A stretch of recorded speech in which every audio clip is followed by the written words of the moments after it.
Hi friends, आज का topic है वर्ण नियम, सिलेक्शन रूल।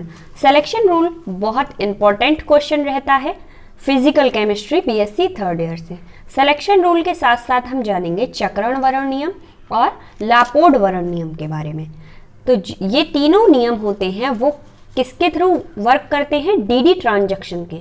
तो अगर आपके लिए एक लॉन्ग आंसर आता है कि selection rule for DD transaction, तो आप ये तीनों नियम लिख सकते हैं, वरना आप वर्ण नियम, चक्रण नियम और लापोर्ड नियम आपको शॉर्ट में भी मिलता है, लॉन्ग में भी मिलता है।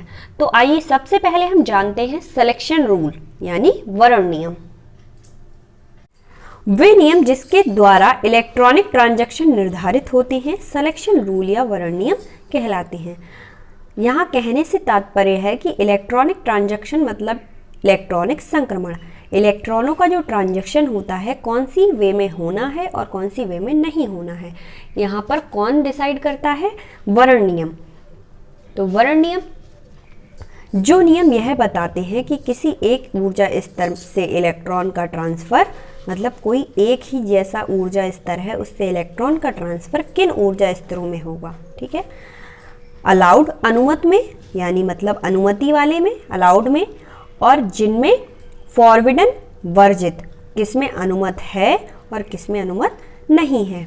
अब हम बात करेंगे अनुमत और वर्जित, दो प्रकार के थे हमारे पास। तो अनुमत संक्रमण, अलाउड ट्रांजैक्शन। अलाउड ट्रांजैक्शन की डेफिनेशन देखेंगे, ऐसे ट्रांजैक्शन जो संक्रमण वर्ग नियमों का पालन करते हैं एवं उनकी प्रयुक्तता, फ्रीक्वेंसी मतलब प्रयुक्तता मतलब फ्रीक्वेंसी, बार बार करने की क्षमता अधिक होती है, अनुमत संक्रमण नियम या अलाउड ट्रांजैक्शन कहलाते हैं। अब सेकंड बात करते हैं हम वर्जित संक्रमण की, फॉरबिडन ट्रांजैक्शन। तो ऐसे ट्रांजैक्शन जो संक्रमण वर्ग नियमों का पालन नहीं करते एवं इनकी प्रयुक्तता फ्रीक्वेंसी कम होती है, फॉरबिडन ट्रांजैक्शन कहलाते हैं। मतलब जो संक्रमण वर्ग नियमों का पालन नहीं करते वो कहलाते हैं वर्जित संक्रमण नियम। तो वर्ण नियम में आपने क्या देखा कि वर्ण नियम कहता है इलेक्ट्रॉनिक ट्रांजैक्शन को निर्धारित करता है और उसमें दो प्रकार का संक्रमण पाया जाता है, अनुमत संक्रमण और वर्जित संक्रमण। मतलब ऊर्जा स्तर से इलेक्ट्रॉन का ट्रांसफर होता है वो कौन कौन से ऊर्जा स्तरों में करेगा, या तो अनुमत में करेगा या अनुमत में करेगा। ठीक है, अलाउड में करेगा या फिर फॉरबिडन में करेगा। तो अलाउड में कब करेगा? जब संक्रमण वर्ग नियमों का पालन कर रहे होंगे वो इलेक्ट्रॉन। और वर्जित संक्रमण में कब करेगा? जब संक्रमण वो जो है इलेक्ट्रॉन्स वो संक्रमण वर्ग नियम का पालन नहीं कर रहे होंगे। तो ये था वर्ण नियम। अब हम जानेंगे चक्रण नियम के बारे में। तो चक्रण नियम की मोस्टली वन डेफिनेशन ही बुक में दी जाती हैं, बट मैं आपको दो डेफिनेशन और दो एग्जाम्पल के थ्रू समझाऊंगी। फर्स्ट है, इस नियम के अनुसार वे ही इलेक्ट्रॉनिक संक्रमण अलाउड होते हैं जिसमें अनपेयर इलेक्ट्रॉन की संख्या में कोई परिवर्तन नहीं होता। जो अगर दो इलेक्ट्रॉन हमारे पास प्रेजेंट हैं तो अनपेयर होने पे भी दो ही रहने चाहिए। ठीक है, मतलब इलेक्ट्रॉन की संख्या दो ही रहेगी तो वहाँ पर होगा चक्रण नियम। एग्जाम्पल के लिए हम देखते हैं मूल अवस्था। मूल अवस्था ग्राउंड लेवल, उत्तेजित अवस्था एक्साइटेड लेवल। ठीक है, अब यहाँ पर क्या है? मूल अवस्था S और P, इसमें कितने हैं? दो इलेक्ट्रॉन्स हैं, इसमें कुछ भी नहीं है, ब्लैंक है। अब यहाँ पर उत्तेजित अवस्था में क्या हुआ? जो एक इलेक्ट्रॉन था वो इसमें मूव कर गया, बट ऐसा नहीं है कि इलेक्ट्रॉनों की संख्या बड़ी हो।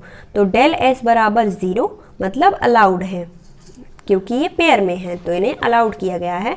डेल S 0 नहीं है, 1 है, मतलब नहीं है, 1 है, तो इसे क्या किया? फॉरबिडन मतलब वर्जित कर दिया गया है। अब सेकंड देखते हैं, सेकंड डेफिनेशन, केवल समान चक्रण स्पिन युक्त एनर्जी स्टेट के मध्य ट्रांजैक्शन हो सकते हैं।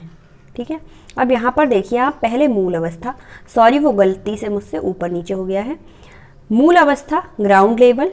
ठीक है, अब यहाँ पर उत्तेजित अवस्था एक्साइटेड लेवल। ठीक है, अब यहाँ पर क्या हुआ? हमारे पास दो इलेक्ट्रॉन्स थे, एक ऊपर की ओर है और एक नीचे की ओर। तो यहाँ पर क्या होगा?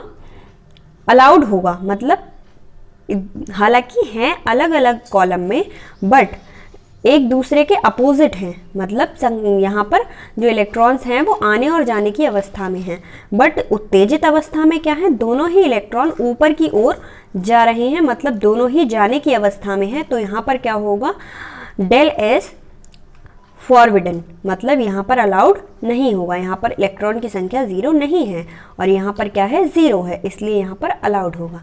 ये था चक्रण नियम। तो आई होप आपको चक्रण नियम समझ आया होगा। अब हम बात करेंगे लापोर्ड वर्ण नियम की। लापोर्ड वर्ण नियम क्या कहता है, इस नियम के अनुसार केवल वे ही इलेक्ट्रॉनिक ट्रांजैक्शन अलाउड होते हैं जिनमें सममिति का परिवर्तन होता है। ठीक है फ्रेंड। अब सम, विषम, विषम सम, जैसे कि इलेक्ट्रॉन्स थे, एक ऊपर होगा एक नीचे, ठीक है, तो क्या होगा, ये अलाउड होंगे, बट अगर दोनों नीचे हों तो भी अलाउड नहीं होंगे, अगर दोनों ऊपर हों तब भी अलाउड नहीं होंगे। ठीक है, तो ये होता है। तो सम था, विषम सम, मतलब अपोजिट अपोजिट, ग्रेट अनग्रेट, ग्रेट अनग्रेट। तो जी यू, मतलब जी यू, यू जी, तो ये क्या है, अलाउड ट्रांजैक्शन में आएंगे। अब यहाँ पर बात करेंगे सेकंड में, सम सम, सम के सामने सम है, मतलब कौन सी कंडीशन है, ये वाली कंडीशन है। ठीक है, सम के सामने सम है, विषम के सामने विषम है, मतलब जी के सामने जी और यू के सामने यू। तो यहाँ क्या होगा, फॉरबिडन ट्रांजैक्शन होगा। यहाँ पर फॉरबिडन ट्रांजैक्शन मतलब ट्रांजैक्शन वर्जित होगा, और यहाँ पर क्या होगा, ट्रांजैक्शन अलाउड होगा। डीडी ट्रांजैक्शन, डीडी ट्रांजैक्शन में जी जी प्रकार के होने के कारण फॉरबिडन होते हैं। ठीक है, डीडी ट्रांजैक्शन में जी बराबर जी प्रकार के होने के कारण, मतलब जी के बराबर में अगर जी ही होगा तो फॉरबिडन होगा ही होगा, वर्जित होगा। अगर जी के बराबर में यू होगा तो ऐसा नहीं होगा, यहाँ पर अलाउड हो जाता। अब बट कुछ वाइब्रेशनल इलेक्ट्रॉनिक ट्रांजैक्शन के कारण डीडी ट्रांजैक्शन अलाउड होते हैं। अनसिमेट्रिकल वाइब्रेशन के कारण अणु का सममित केंद्र अस्थायी रूप से नष्ट हो जाता है। जो अस्थायी सममित केंद्र होता है वो नष्ट हो जाता है पूरी तरह से। अब देखते हैं डेल एल बराबर 1, क्या है, डेल एल बराबर 1 तो अलाउड ट्रांजैक्शन है, डेल एल बराबर 1 नहीं है तो फॉरबिडन ट्रांजैक्शन है। अब क्या है, ग्राउंड लेवल और एक्साइटेड लेवल, दो लेवल हम देखेंगे। तो ग्राउंड लेवल में क्या है, 2 इलेक्ट्रॉन्स हैं। ठीक है, एक्साइटेड में क्या है, दोनों अलग अलग में चले गए, इसे L1 मानते हैं, इसे L2। अब यहाँ पर डेल L बराबर L2 माइनस L1 बराबर 1 माइनस 0, मतलब यहाँ पर 1 माइनस 0 क्योंकि ये अनपेयर हो गए। तो डेल L बराबर क्या बचा हमें 1, मतलब अलाउड ट्रांजैक्शन है। यहाँ पर S बराबर क्या होता है 0,